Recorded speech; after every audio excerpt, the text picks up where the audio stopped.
जय हिंद, जय महाराष्ट्र। मैं आज एक चीज कहना चाहता हूँ आप लोग को।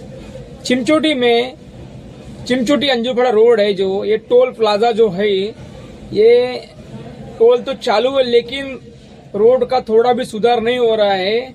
लेकिन हमारे रयासी गांव वाले वहाँ के चिमचोटी के भाइयों बहनों ने मिलकर आज आंदोलन किया हुआ है और उन भाई लोग के लिए, बहनों के लिए तहे दिल से धन्यवाद कहता हूँ। ऐसे ही करना चाहिए क्योंकि भ्रष्टाचार कुछ ज्यादा ही बढ़ गया है।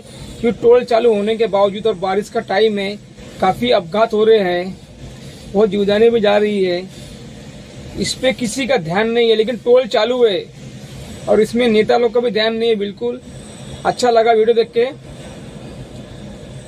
जय हिंद, जय महाराष्ट्र।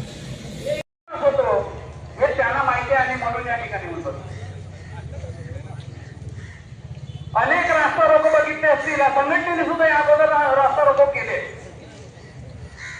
आणि हे रास्ता रोको करत असताना एक 15 मिनिटं अर्धा तास आम्ही बसलो, निवेदन दिलं आणि आम्ही हा रास्ता रोको संपवला।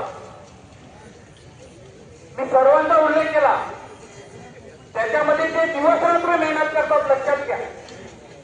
आपण शांत झोपलो पाहिजे, या परिसरामध्ये कायदा सुव्यवस्था राखला गेला पाहिजे आणि ही कायदा सुव्यवस्था जर राखायची असेल तर आमचे पोलीस मित्र रात्री कसे फिरत असतील या रस्त्याला, याचा सर्वांनी आपण विचार करा। आणि म्हणून हा रस्ता चांगला झाला पाहिजे। त्याचबरोबर ज्यांचं भाषण ऐकलं आपण सर्वांनी, ते आपल्यापैकी कोणी बोलले नाही, सरकार म्हणून त्या ठिकाणी मंत्री बोलत होते आणि सांगत होते, त्याचा उल्लेख केला गणेशने की चिंचोटीचे अंजूर फाटा या रस्त्यावर 528 कोटी बघितलेत का कोणी?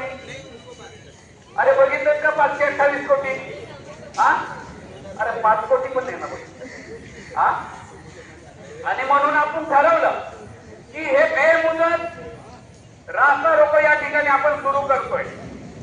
त्यामुळे बेमुदत म्हणजे तुमच्या लक्षात आलं असेल, या ठिकाणी भजन संघ आहे माझ्या बाजूला, कृपा करून कोणीही लसी प्यायला जाऊ नका तुम्ही त्या ठिकाणी। त्याचं कारण आहे की बेमुदत बसलोय, जेव्हा आपल्या पोलीस मित्रांवरून दबाव येईल त्या वेळेला ते सगळेजण आपल्याला मिठाई द्यायला तयार असतील, हे माझं शब्द आहे।